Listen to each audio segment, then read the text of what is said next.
So IWC was pretty busy at Watches and Wonders.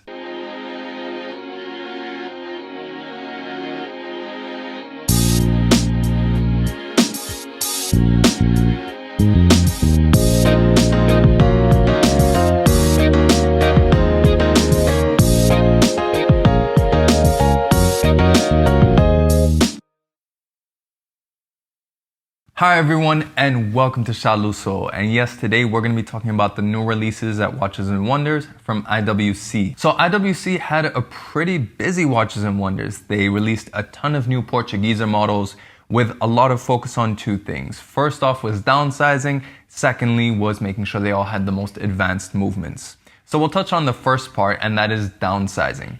Now for a bit of context, contrary to what some people might think, the Portugieser wasn't a victim of the big watch fad of the early 2000s. The Portugieser has always been a large watch, and that's down to the history of it. It was originally based on pocket watches and marine chronometers that were requested from their Portuguese distributor who wanted a wristwatch that met those same sort of specifications.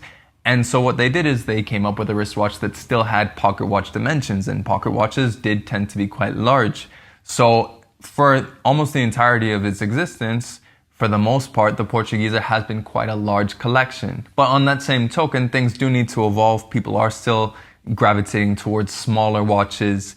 I mean, we're not talking, like 34 millimeters or 36 even, but markets in general have been trending away from those sort of big 45s, 46s, etc. And you see this in a bunch of different brands that are introducing new options. So what has IWC done? Well, the first release I want to talk about is the IWC Portugieser 40. And as the name suggests, it is a 40 millimeter variant of their standard Portugieser. And I think this is a great addition to the collection because not only does it open it up to a lot of new buyers, for me personally, I've always struggled to define what the Portugieser collection is because it has a few different variants, but it's always been too big in my opinion to be a proper dress watch, and it doesn't have the water resistance to really be considered a sports watch in my opinion. More about that in a minute. So I've always felt that it wasn't really neither here nor there, and it didn't really appeal to me. So with this one, what they've done is they've shrunk it down to 40 millimeters. The height is only 12.3 millimeters, which I think is a great size for something that's not billed as being ultra thin or anything like that. Aesthetically, it makes a lot more sense, and functionally it makes a lot more sense. This can easily be your dress watch. While some people might say it's still a bit too big for a dress watch, if you think of that historical context, it makes sense. It should be on the bigger side of whatever it is, but it is still much more accessible. So a great addition, and they have a bunch of different dial colors and strap options as well. So a great way to start off the collection and open it up to more people who perhaps didn't look at this collection just because it was too big. The second one I'm going to talk about is the Perpetual calendar, and this is another one that's been downsized. The previous generation Perpetual calendar was a 44.3 millimeter watch, and it was also nearly 15 millimeters thick, which is pushing to the Black Bay territory. And again, for a watch that's not really a sports watch, it doesn't make a lot of sense for it to be so massive. So I think by bringing it down to 42 millimeters, shrinking the thickness down to just under 14 millimeters, it brings it back towards those proportions. I mean, obviously a Perpetual calendar is a complicated design and it costs a lot of money if you want to make it even thinner, but it's still a complication we tend to associate more with dress watches. So I think moving it towards dressier proportions while still being a bit bigger, again, is another good combination of maintaining the integrity and the history and the theme of the Portugieser collection, which is to be on the bigger side, but not making it so massive that it essentially limits itself from who can wear it. On top of that, they've also moved the moon phase down to the 6 o'clock, so this does allow it to clean up the dial a little bit.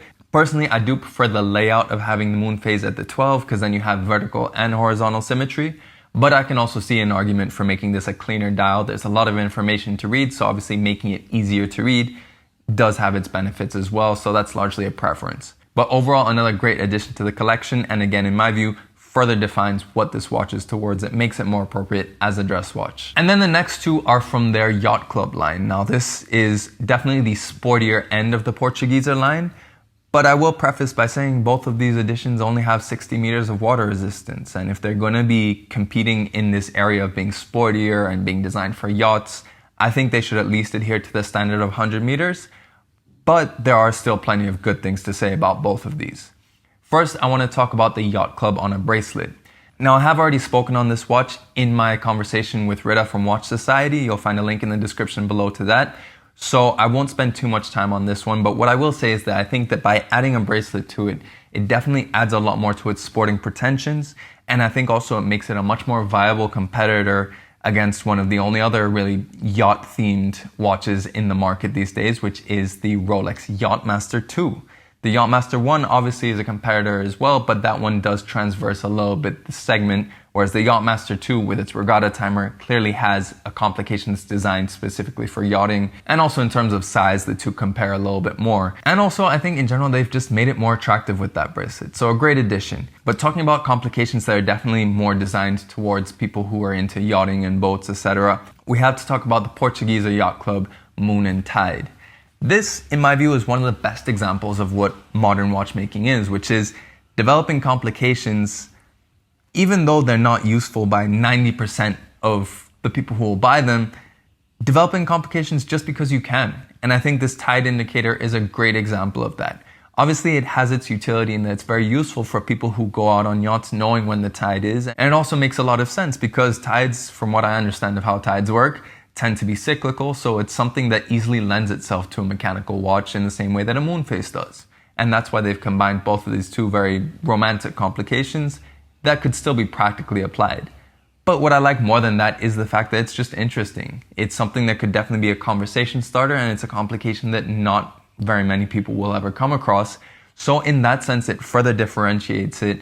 And within the yachting crowd, I imagine it'll be useful and appealing as well. Overall, I think that what they've done is they've just given more focus to a lot of these submodels within the Portugieser range. And one thing I didn't touch on was that all of these feature IWC manufacturer movements that have all moved into the next generation of movements, especially when we talk about their power reserve. I think one of the key differentiators in terms of the next generation is moving away from that 40 to 48 hour power reserve that we tend to see in the Valjo 7750, the ETA 2892, the ETA 2824, and their derivatives.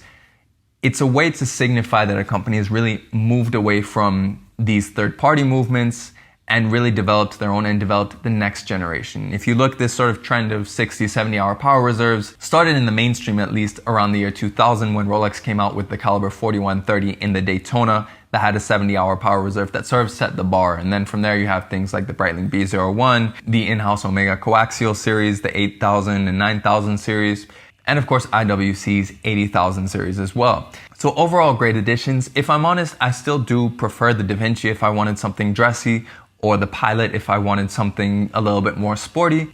But definitely this has made me think of the Portuguese collection in a different light, and it does make it a lot more appealing. And I think those new sizes will make it a lot more appealing to a lot more people who, much like me, didn't really consider it before. But in any case, I'd love to know your opinions on IWC's new releases. Which one is your favorite? What do you think they could have done better? What do you want to see from this line in the future? And if you are shopping for an IWC, which IWC in general would appeal the most to you? I'd love to know in the comments below. And of course, if you like this video, please do like it and share it. And if you want to see some more of these infographics shown throughout the video, then make sure you follow me on Instagram at Shaluso. And if you want to keep seeing new watch videos, make sure you subscribe to the channel and hit the notification bell so you can know when my next video comes up. But of course, thanks for watching this video, and we'll catch you on the next one.